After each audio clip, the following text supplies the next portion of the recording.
Hello, hello. Hey, how's it going, everyone? Real quick, let me know if you're listening. Like, hold up your hand if you're listening right now, because I feel like a lot of people are hacking right now would like to know who my audience is. So, hey, my name is Rick. Nice to meet you. I'm the founder of OpenQ, and this is a talk that kind of connects really well with the previous one. At OpenQ, we're trying to help projects like dev tooling companies, DAOs, protocols to engage with their developers. And we started by building like a fully permissionless bounty platform. And from there, we started to understand better what the needs are of these companies and DAOs. And one of them was obviously engaging at hackathons and understanding the value hackathons are giving to them. So what this talk is going to be about is like what happens after a hackathon. What are the stats? We scraped some repositories from GitHub, and I'll show you some data in regards to what the rate of the projects that are continuing after a hackathon is. And essentially, this is very helpful for you on the one side. If you want to win a prize on a hackathon, we're going to give you some details in that regard. But if you want to build your own developer community, we also have some hints for you. So this talk is not going to talk about what meaningful impact is that you can create after a hackathon or during a hackathon. I think meaningfulness is quite subjective. Like, it could be something positive, it could be something negative. Obviously, like even something like FTX was like on one side like something meaningful because people moved to non-custodial wallets, or at least a lot of people understood why to move to non-custodial wallets.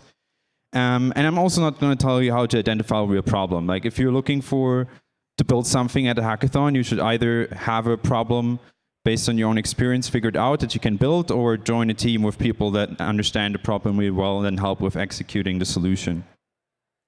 So what we're going to talk about is how to kickstart a project during a hackathon and how to grow it into something that has a positive impact. And then also how to overall improve your experience during a hackathon. Because I feel like a lot of people are participating here and spending a lot of time into coding and making like something really cool, but then at the end they don't leverage what they've created. So we're going to talk a little bit about what you should do after a hackathon to get the most out of it. So real quick, because I would like to know why most of the people are here. Like, how many of you guys are here because they're looking actually for a job? Like, raise your hands. Actually, nobody. Interesting. Like, hackathons were used to be built for recruiting in the original sense. Like, companies try to attract talents in the very early times. So it's cool to see that people are not looking for opportunities right now, and that they're happy with where they are. So how many of you guys have an idea and want to build it, and maybe also build it into a startup? Cool. How many of you guys are here just to network, have fun, build something cool, and see what's going on? Okay. And how many of you want to win some prizes? Okay, gotcha. Cool. So this is the results that we're going to start with, and this is why we're doing this talk. Essentially, we started to scrape from all the major hackathon projects that came out, like from ETH Global, ETHDenver, all the smaller hackathon organizers. We started to scrape all the repositories, and we tried to understand what is the continuation rate. So how many commits does a hackathon have? Like, how does a hackathon project have like after the hackathon, and how does it slow down, and how many commits do projects have on average after like 30 days or even 6 months? And the results are pretty clear. Like, most of the hackathon projects essentially are stopping and they're not continuing. And you can see this by essentially with a rate of 3% of projects after 6 months that still have a commit in the repository. Now, obviously, there are two factors here that we cannot account for. One is that projects change the repository, like people learn something, they build something new, and then they take that knowledge and implement it into another project. So that's obviously something that we cannot account for. And then also a lot of people think they need to close source the project and they cannot make it public, their work, because they are afraid that people will steal it. Not a big fan of it, but I respect it. So those are two things that we cannot account for. But we're trying to at least figure out how we can implement these type of models as well in the future data sets that we can learn about. And quite interesting enough, there's also a research in Web2 hackathons that was scraping data from DevPost, and the data is very similar to Web3. So you might think because Web3 has actually a bigger prize pool overall that there may be more people willing to put in more extra hours afterwards, but it's actually quite the same. And if you compare it, Web3 has actually, like last year, a price pool of around 16 million, and Web2 around like 12 million. So you see there's a lot more money in Web3, but that doesn't change the incentive for people to continue building.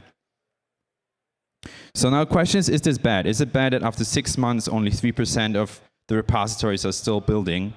And I would argue no. Like, people don't go to a hackathon to build a large open source project that will be used by thousands of people right away. Obviously, that's like a cool thing to do later on, but the initial thought is just learning something, hacking for fun, meeting cool people, and then potentially using this knowledge that you acquired into a new project. So it's not something bad, but what this talk is going to be about is like, how can we at least increase the impact that these type of hackathons have?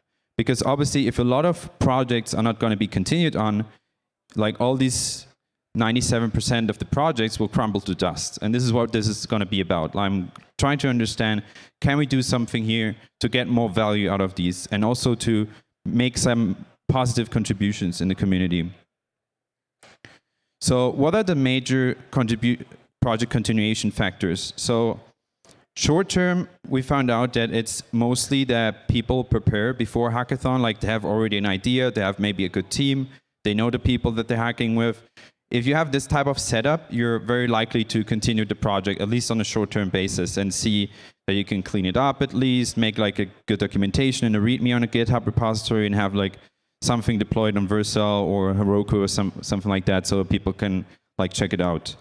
Long-term continuation is actually most of the time running back to the point how well the team's skill and knowledge is diversified.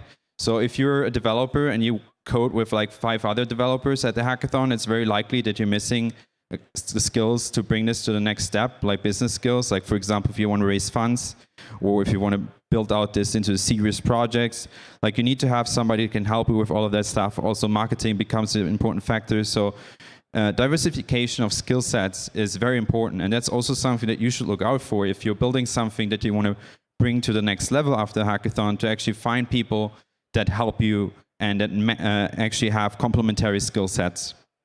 And the other factor that's very important, especially in short-term continuity, is like winning a hackathon prize. Now, this is quite controversial. I've been participating at hackathons for around 10 years now, and I've won almost in every Web3 hackathon a bounty. There's some certain strategy if you want to win at hackathons, and it's something that probably not a lot of people are telling you, but most of the sponsors or judges are going to tell you that you have to, make your presentation really well, you have to understand the problem and come up with an innovative idea. But if you really want to win money, you need to look at it from a statistical approach. So essentially, you look at all the bounties and you look at the value, and you need to understand where is the most competition. And that's exactly what you're not going to do. Because if you have a bounty that like essentially everyone here can integrate, like a wallet connection or like any protocol that can be integrated by everyone, then you have a lot of competition, and that's obviously for you bad, because then it's that you're not less likely to win something. So a little story here. The last hackathon that I won was actually in Lisbon, and we were building something for 2 days, and we were continuously getting feedback from the sponsors, which I also highly encourage you to do whenever you're building something at a hackathon. And we understood pretty fast that they were not interested in what we're building, and that we're not going to have a chance to win the bounty. So what we did is essentially at Saturday evening, we went for burgers, and we kind of thought that we were defeated and built stuff for fun, but didn't get anything out of it. We weren't even motivated to finish it, to submit it. And we just took a last chance and looked at the bounties that were up there. And we realized that there was one particular project, I don't want to name it which one was now, that will probably have nobody that will submit on it. And we took this bet, and we essentially coded 50 lines of code for a project in a matter of like 4 hours, because the documentation was very shitty. We had to understand how to use it. It was mostly just debugging it, and unfortunately the sponsors were not there after like 10 p.m. anymore, so we had to figure these things out ourselves. And we submitted 50 lines of code, and in the end exactly that happened what we expected. Nobody was submitting something that was remotely using this type of technology, and we won 5K. And the funniest thing is that this hackathon, the main prize, had less money in the pool than this bounty. So we won way more money by doing something with much less effort because we competed with nobody. So if you're here to build something for fun, if you have a specific idea, I encourage you to follow that. But if you're here to really win something as well, to get like a kind of return of investment, then I would like encourage you to look at the bounties that you see and look and then kind of understand which one is the less competitive to join. And then obviously this is still a very important factor, is you need to make a really good presentation.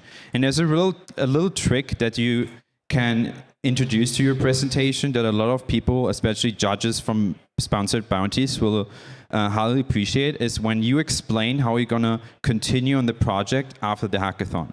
Because that's what they're looking out for. They're not looking to give a project that built something with their technology like some money and then they leave and they never care about it anymore. If you tell them specifically what you want to do after the hackathon, and obviously don't lie, like tell them what you plan afterwards, then you're going to have a very high chance that these people were more likely to support you because they feel that it has a higher value to the ecosystem. And that's what they're like all care about. They don't care about like the numbers of projects. They care about how many projects are continuing after the hackathon, how many projects are going to integrate our solution, and will create huge volume using their protocol so that they will grow in TVL. So raise your hand if you would actually, like in this meme here, go to the right side and not clean up your code base after the hackathon. So who is cleaning code bases after hackathon? Raise your hand. Okay, it's like 3 or 4 people, so not very much. That's actually, I think, one of the most important pieces here about this talk. So since we've been scraping all of these repositories and we've been playing around a lot with the data that we get, I was like very, very sad when I saw like all these showcase pages and almost 90% of the projects didn't even have like maintained their deployment on Versa or Heroku. Like most of the projects I had to build myself, I had to clone the repository, I have to understand how to deploy it myself, and I needed to test it. And a lot of times, obviously, then it doesn't even work anymore. Like the code base is not properly cleaned up afterwards, which is understandable, but I want to kind of give you some like food for thought why you should do this. Essentially, a lot of you guys will build out a portfolio, and this is more like for younger people here. And having a hackathon project in your portfolio, especially if you have multiple ones that people can actually check out when you're in a recruiting phase, is like something really, really good, because you can show what you're capable to do in like a very short amount of time. So I would highly encourage you to clean up your code base, and not only for that reason, but actually a lot of open source projects start out not by somebody building something and maintaining it, but actually somebody building something and then somebody else picking it up and continuing on it. So when you're building something at the hackathon and the repository on GitHub, it has like a couple stars and people will find it, it will give like a lot of potential for other developers to use this and to play around with it. And I'm always using the kind of mantra, like ideas are cheap. So whenever I build something or before I build something, I'm looking at GitHub to see if somebody else has built it, to kind of understand how they thought about implementing this. And it would be just better if all of these code bases would be like probably cleaned up so I can test and play around with it. So I think this is very important. This will create a positive contribution just because there are much more implemented ideas accessible to people. And one more reason to do this, and this is an example from the AI space that happened a couple months ago. So Sharif is the founder of Lexica, which is like an indexer for AI images on Discord. And he wanted to create something where you can index like prompts for AI images.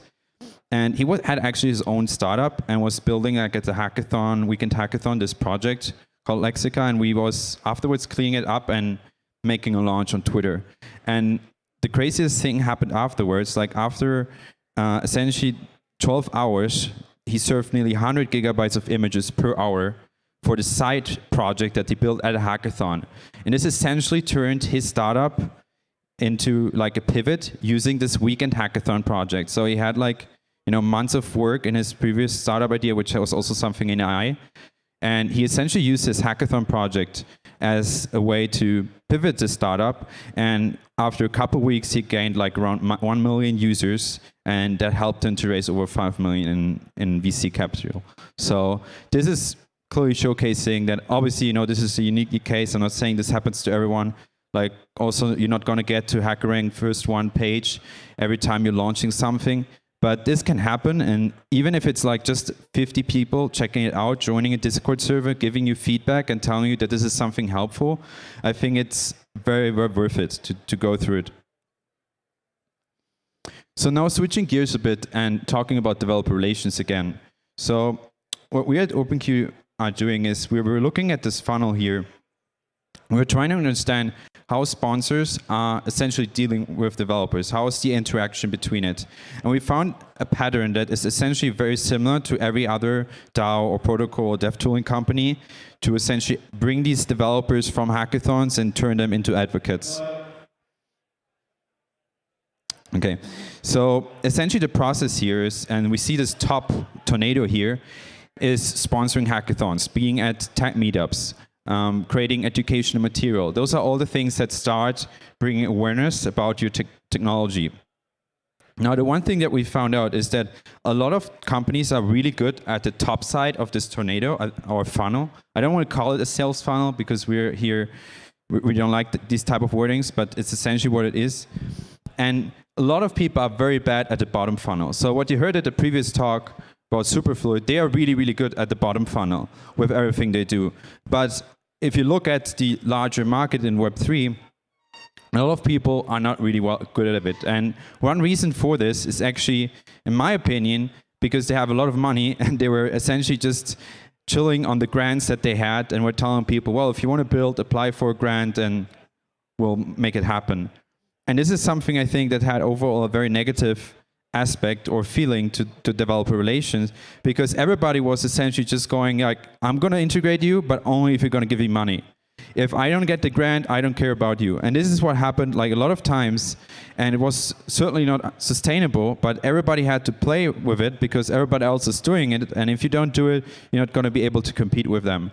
So this is what happened in the last couple of years, and you see now that this model is changing. And I wouldn't say particularly it's because of the bear market, but you see the first grants programs that are being shut down now. I don't want to name who, but you probably already heard about like some big layer 2s shutting it down now, and they're focusing more on like an accelerator, so like going the path like VCs are doing for like equity deals or token deals instead of giving the money for free. But they also focus a lot on like vouchers, coupons, like that type of stuff that you also know from AWS, that they give you like 5,000 AWS credits if you start building on AWS.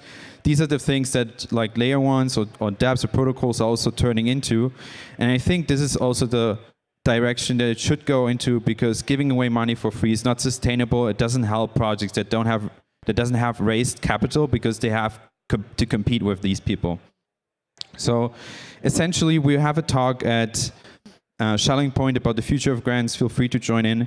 But I think one of the major points here is that we need to rethink how grants are being spent, and we need to especially measure and understand how we kind of make positive investments into these projects. They're not just interested into using the money to integrate something, but how can we support them in other ways?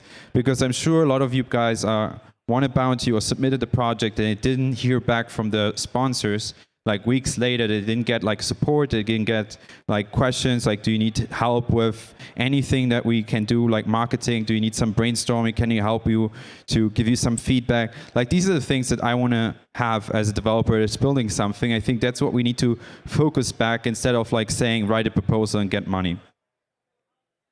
So this leads into the last point, essentially what we're doing with OpenQ and how we're trying to increase the project continuation at ETHDenver. So first of all, something that we're very excited about, this year ETHDenver is going to distribute all prizes via our OpenQ smart contracts.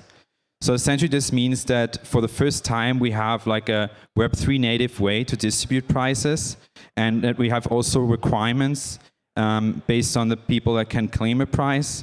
For example, like regulatory compliance, if you need to, add like a tax form or anything to it. So we're very excited that this process, will be very seamless. You won't have to wait as long for the prices as the last years, and you will have a very easy way to kind of understand how can I get my money. But the even more important part, and that's becoming very interesting for sponsors, but also for you, is that we're helping all the sponsors to figure out which projects are still active. And we're doing this by data mining GitHub. So essentially, if you're planning to build out your project, sponsors will get notifications of your progress on GitHub, and we will even reach out in their name for you and ask you if you're not building, if you need any help. And we're essentially simplifying this whole DevRel process here for them. So after ETHDenver, you're going to get a link via email, or you can check out our documentation, openq.dev, and we're going to show you how to claim your prizes. But this essentially will become the next step for us to also create reputational adapters around hackathons, so people can, generate NFTs and other things that are related to your hackathon contributions and also related to like winning a hackathon. So yeah, thanks everyone for listening, and I wish you a beautiful weekend here at ETHDenver.